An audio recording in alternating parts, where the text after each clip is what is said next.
Hi there, my name's Caitlin Bandy and this is my channel Bandy's Books, and today we are here to do an Aardvark prediction video for the month of April 2024. So I'm really excited. This month coming up, there are some really amazing books coming out, and a whole bunch of them seem like things that could potentially be in the Aardvark book box. So let's dive into them. As always, this will be broken up by genre, and I will be putting it in the timestamps below. So if you're only interested in specific genres, feel free to skip around. First up, we're going to be talking historical fiction. I have one selection this month, and that's Curiosities by Fleming. This has a 5-star rating, but only one review on Goodreads so far. Amateur historian Anne makes a surprising discovery of 5 17th century manuscripts that surprisingly tells the same story from 5 different perspectives. There is a plague that descends on a small English village, leaving only 2 survivors, 2 small children. They are discovered by a woman who lives in the forest surrounding the small village, and she cares for them for a while. But when she's accused of witchcraft, the 2 children are taken and separated. As adults, the 2 children are reunited and they fall in love with each other. But in order to avoid scandal, one of them attempts to escape to the North Pole. So this sounds like such an interesting book, and I picked it for Aardvark because I feel like this has a unique sort of a historical fiction vibe. This isn't necessarily like about a war or a super well-known historical event. This is set in a historical place and a historical time, but the story itself seems a lot more fictional. I also feel that this book is going to be discussing gender identity and queer relationships in a historical context, and I'm really excited about this. I think this could be a really good pick for Aardvark. After that, we're going to be jumping into thrillers, horror, and mysteries. I have 3 selections this time. First up, I have Butter by Asako Yuzuki. This currently has a 3.69 and 1,700 reviews on Goodreads so far. There are 2 things that I simply cannot tolerate: margarine and feminists. Gourmet cook Minako Kaji sits in the Tokyo detention center. She is convicted of the serial murder of several businessmen who she is said to have seduced with her home cooking. The case has captured the nation's attention, but Kaji refuses to speak. When journalist Rika Machida asks her for a beef stew recipe, Kaji finally writes back. As Minako teaches Rika to cook, Rika realizes that something is awakening inside of her. So you may have noticed that this book has about 1,700 reviews, and that's quite a significant chunk of reviews for a book that hasn't been published yet. And that's because this was previously published in other languages. I think Japanese is the original language, but it's been translated into other languages as well. I think that this is only releasing in English in April of 2024. And so I think it might be a long shot for Aardvark to pick it up. However, I do think that this really fits with Aardvark's aesthetic. I love the idea of this serial killer that is like a domestic queen who is at home like making all this amazing food and luring the men in with her amazing cooking. I also love the idea of this detective being lured in with the idea of making Rika talk, but staying because of the recipes and that awakening something inside of her. This sounds like it could be a really fun book, and I feel like the aesthetic fits with what Aardvark typically does. Then I have Indian Burial Ground by Medina. This currently has a 4.04 and 47 reviews on Goodreads so far. Noemi Broussard wants a fresh start with a boyfriend who treats her right, and an escape from the reservation where she grew up. That is, until her boyfriend's apparent suicide brings her world crashing down. The facts are not adding up, and Noemi suspects that something threatening must be lurking within tribal grounds. I've selected this book for Aardvark Book Club because I think Medina is a pretty well-known horror writer. His book, The Sisters of the Lost Nation, did pretty well last year, and I could see this one doing really well. I'm really loving this like horror thriller mixed with Native American culture, and I would love to see Aardvark feature this book. Then I have Prairie Edge by Kerr. This currently has a 3.91 and 11 ratings on Goodreads so far. Isidore Ezzy Desjardins and Gray are 2 distant Métis cousins living in Gray's uncle's old trailer.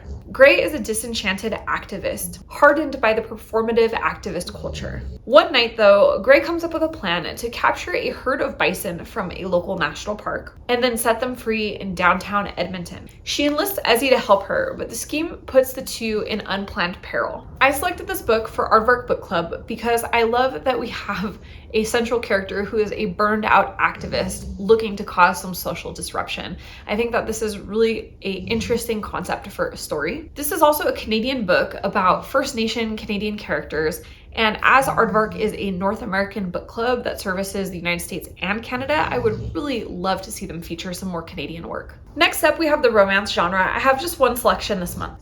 That's Better by Far by Hazel Hayes. This currently has a 4.08 and 13 ratings on Goodreads so far. Following a breakup, Kate and Finn decide to keep sharing a house until their lease runs out in 12 weeks. They will alternate week by week, so they are occupying the same space but never at the same time. Practically, the plan makes sense, but coming back each Sunday to a house where Finn has been living feels like living with a ghost. Kate finds herself trapped in between the space of loving someone and letting them go. I've selected this book for Aardvark Book Club because this is romance, but it's kind of like a tragic romance, and I feel like the romances that they typically like to pick usually have a little bit more depth to them.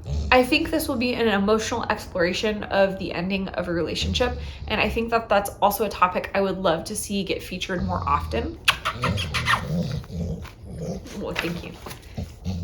Next up, we have contemporary fiction and literary fiction. I have 5 selections for this category this month. First up, we have Glorious Exploits by Lennon. This currently has a 4.28 and 370 ratings on Goodreads so far. On the island of Sicily, amid the Peloponnesian War, the Syracusans have herded the sorry Athenian prisoners of war into a rock quarry to leave them to rot. Lampo and Gellin, 2 unemployed potters, head down to the quarry to feed the Athenians with the hopes of getting a few choice lines from the playwright Euripides. They end up putting on a production of the play Medina with the Athenians, and soon find out that staging a play can be just as dangerous as war. I selected this book for Aardvark Book Club because this sounds so quirky and unusual, and it just seems like something that's like right up Aardvark's alley. I received an ARC of this book, and when I saw the cover of this, the first thing I thought was, oh my gosh, Aardvark has to feature this. I just feel like they have that kind of quirky, eccentric vibe, and this book very much gives that as well. Then we have A Good Happy Girl by Marissa Higgins. This currently has a 4.07 and 81 ratings on Goodreads so far. Helen, a jittery attorney with a self-destructive streak, is secretly reeling from a crime of neglect committed by her parents. Historically, she's been happy to distract herself by hooking up with lesbian couples, doting on her grandmother, and flirting with a young administrative assistant. But Helen finally meets her match with Catherine and Katrina. Perceptive and attentive, Catherine and Katrina prod at Helen's life, revealing a childhood tragedy that she's been repressing. I selected this book for Aardvark Book Club because this also has kind of that quirky, unique vibe to it.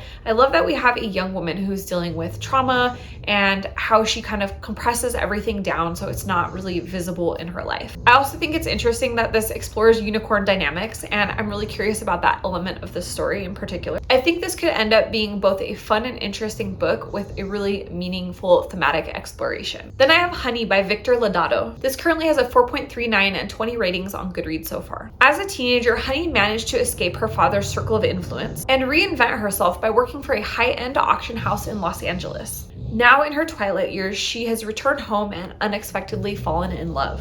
But in her family, nothing has changed. When her grandnephew Michael bursts into her life in what appears to be a drug-fueled frenzy, and her Lexus gets jacked, it's hard to keep minding her own business. As old cruelties begin to resurface, Honey is no longer sure what she actually wants, to forgive or to avenge. I've selected this book for Aardvark Book Club because this sounds like a really interesting story. I love that we get this person who runs away from home, moves far away to Los Angeles, reinvents herself, and then eventually comes home to find that nothing has changed. And I love that we're going to have this person that's musing over whether she wants forgiveness or she wants revenge. I love a good emotional character exploration. I think that this might be that. Then we have The Alternatives by Caoilinn Hughes. This currently has a 4.24 and 25 ratings on Goodreads so far. After their parents have died in tragic circumstances, the Flattery sisters are thrust into premature adulthood. Now in their 30s, all of them are single with PhDs trying to do meaningful work. Together for the first time in years, the Flattery sisters descend on the Irish countryside in search of a sister who doesn't want to be found. I selected this book for Aardvark Book Club because as soon as I saw the cover of this book, I was like, oh my gosh, this is such an Aardvark book. I feel like it fits everything that they do aesthetically and thematically. I could easily see this being a selection. Then I have Reboot by Justin Taylor. This currently has a 3.82 and 17 ratings on Goodreads so far. David Crater is a washed up former childhood actor from a hit teen drama, Rev Beach. He now rotates between roles as a deadbeat dad, a recovering alcoholic, and an occasional video game voice actor. When his ex-wife and former co-star Grace summons him to LA,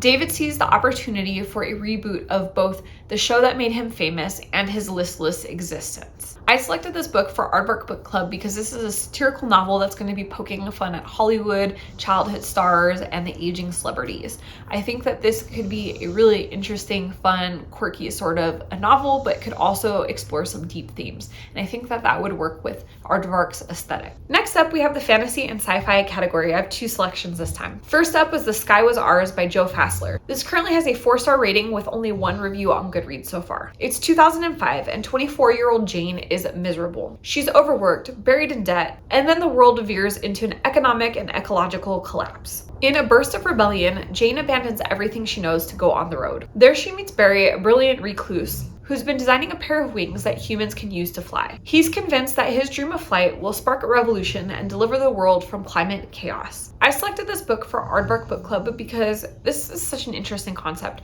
So we have a story that's set like 20 years in the past, but we have a person that's developing technology that doesn't exist in that past timeline. I can definitely see some Icarus references in creating wings for humans to fly with, and I'm curious to see what the story does with that theme in particular. Then I have In Universes by Emet North. This currently has a 4.15 and 33 ratings on Goodreads so far. Rafi works in an observational cosmology lab searching for dark matter and trying to hide how little of their own research they understand. They are also quietly obsessed with Brit, a queer sculptor. As Rafi's carefully constructed universe collapses, they become obsessed with the idea of a multiverse. In particular, they are interested in a universe where Brit might be as obsessed with them as they are with her. I selected this book for Aardvark Book Club because this is kind of a quirky and interesting sounding science fiction story. And I feel like when Aardvark features science fiction, they often pick the ones that are a little bit off the beaten path. I also really love that this is going to be featuring the idea of multiverses. I feel like there's a lot of room to explore there. And I also really love the idea of someone working in a observational cosmology lab and not really understanding what the research is that they're doing. I feel like that would be me. Next up, we're going to talk about short stories. I actually have 2 short story collections this time. First up, I have A Kind of Madness by Uche Unkonkwo. This currently has a 4.17 and 29 ratings on Goodreads so far. Set in Nigeria, A Kind of Madness is a collection of 10 short stories concerned with literal madness, but also those private feelings that when left unspoken can feel like a type of desire, desperation, hunger, fear, sadness, shame, or longing. In these stories, a young woman and her mother bask in the envy of their neighbors when the young woman receives an offer of marriage from a doctor living in Belgium. Though when that offer fails to materialize, that envy starts to turn vicious. A teenage girl from a poor family is dazzled by her rich, vivacious friend, but as the friend's behavior becomes unstable and dangerous, she must decide whether to keep covering for her or risk telling the truth and getting her friend the help she needs. And a lonely daughter finds herself wandering a village in eastern Nigeria in an ill-fated quest, struggling to come to terms with her mother's mental illness. I selected this book for Aardvark Book Club because this sounds like such a strong short story collection. I really love Nigerian literature and I would love to see Aardvark feature more of it.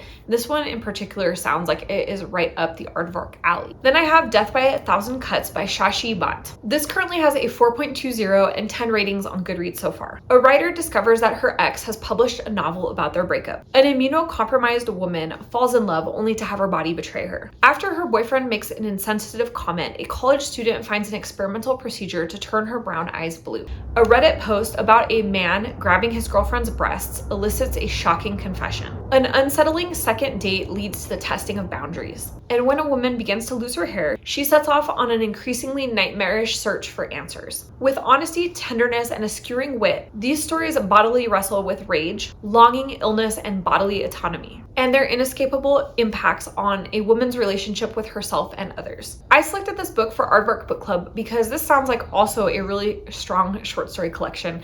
I love that this covers so many deep issues. I love that this is going to be talking about bodily autonomy. I feel like this is a super relevant topic to be discussing right now, and I would love to see Aardvark feature this book. So that is the end of my selections for the Aardvark Book Club for April 2024. I hope that you found this video interesting and maybe you've added a few new books to your TBR. If you liked the video, hit the thumbs up, comment down below, and let me know which of these books interest you. Do you see any of these ending up in the Aardvark book box? Are there any books that you think will be in the Aardvark Book Club box this month that I didn't mention? And if you're not already subscribed to my channel, you know what to do. Hit that subscribe button down below as well as the notification bell so that you never miss a video, and that way we can see each other again soon. Thanks so much for joining. Bye.